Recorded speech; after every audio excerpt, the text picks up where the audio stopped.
There's nothing better than getting your war news from a Zionist who refuses to criticize Israel. Scott Fitzgerald defined first-rate intelligence as the ability to hold two opposed ideas in the mind at the same time and still retain the ability to function. If that's true, President Bush is a freaking genius. Our fourth story tonight, on the same day Mr. Bush made his strongest push yet of the Iraq is al-Qaeda lie, we learned that he has a new plan for the works in Iraq that focuses not on beating the supposed threat of al-Qaeda in Iraq, but on reconciling warring functions of Sunnis and Shia. New York Times reports the plan involves keeping U.S. troops in Iraq through at least 2009, aiming to restore security in local areas, including Baghdad, by June 2008, then nationwide security by summer 2009. Well, so much for September 15th of 2007, anyway.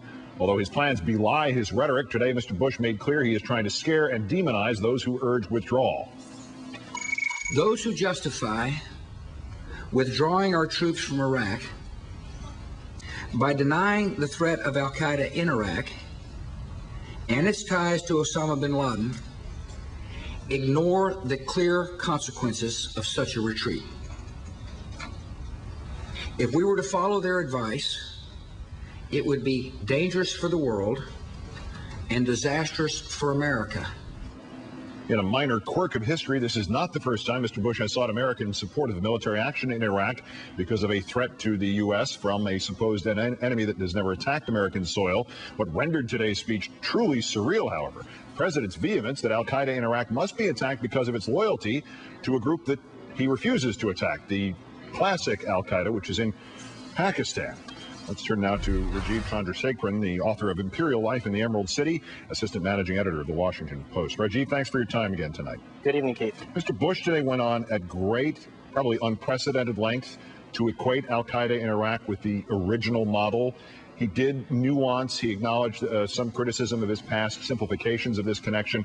But if al-Qaeda is al-Qaeda in Iraq, if they're together, if they're separate, if they're the problem, why do we keep hearing we need political solutions? Yeah, that's a really good question. You know, the efforts to try to get Sunnis and Shiites to come to some sort of political agreement, which now the U.S. military seems to think will take years, not months, as the White House might want, is in some ways woefully disconnected from the problem of going after al-Qaeda-linked extremists in Iraq, and it's not even clear that these extremists in Iraq are the real thing, are the guys who run around in the mountains in Pakistan, or are those who possess the skills and the willingness and the materiel to come and try to conduct attacks in the West. Often the people who affiliate with Al-Qaeda in Iraq are not terrorists of that sort of sophistication. As we see from the attacks that occur in Iraq on a daily basis. According to intelligence officials who have studied this issue very closely,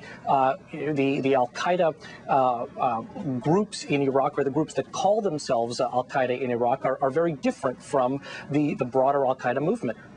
And speaking of results of analysis, the Pentagon War Games, the news that leaked last week, that their analysis of what happens if the U.S. left Iraq is completely counter to Mr. Bush's claim that al-Qaeda in Iraq would gain power, gain control. Today, this website, IraqSlogger.com, sort of assembling media accounts, puts the number of bodies getting dumped in Baghdad back up to where it was pre-surge. You served as the Baghdad bureau chief for the Post. Is al-Qaeda in Iraq the real problem in Iraq? That data shows that Shiite militias are still very, very active despite the surge of troops into Baghdad. Al-Qaeda in Iraq is not the only significant security threat, as the president might have all of us believe. The threat from Shiite extremists is also very, very significant there. And, if the United States were to significantly draw down forces or even withdraw entirely, there are a lot of smart analysts out there who are doing work, including studies for the Defense Department, that have gamed out a scenario in which those al-Qaeda-linked terrorists would not turn and all of a sudden get on planes and come to the United States, but will be consumed fighting Shiite extremists. They would essentially turn on each other. It's not to say that it wouldn't be very violent and bloody and chaotic in Iraq, but it might be a scenario in which both Sunni and Shiite extremists turn on each other. Let's turn to this plan that the New York Times revealed. If General Petraeus envisions being there through 2009, what meaning does this loose date of September 15th, 2007 have? Well, the September date may have a lot of meaning in Washington, but it clearly doesn't seem to have as much meaning in Baghdad, either among the Iraqi political leadership or with the U.S. Military command there. I think they see this as just a progress report, a time to come to Congress and say, hey, look, this is what we're doing, not a final determination time.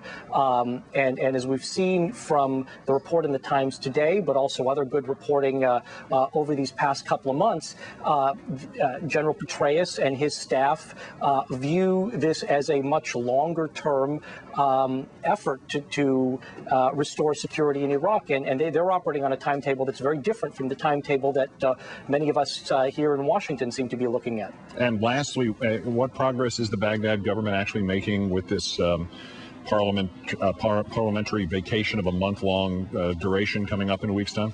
Yeah, I wish I could report that there was some meaningful progress, but I don't see much of it. I mean, in some senses, Keith, I mean, what the U.S. government, the Bush administration, is asking the Iraqi government to do is a very tall order. It's like asking the U.S. Congress to come to terms on issues like abortion and the death penalty in a matter of weeks. I think that the problem here is that we're asking them to do something that they just can't do in a matter of weeks.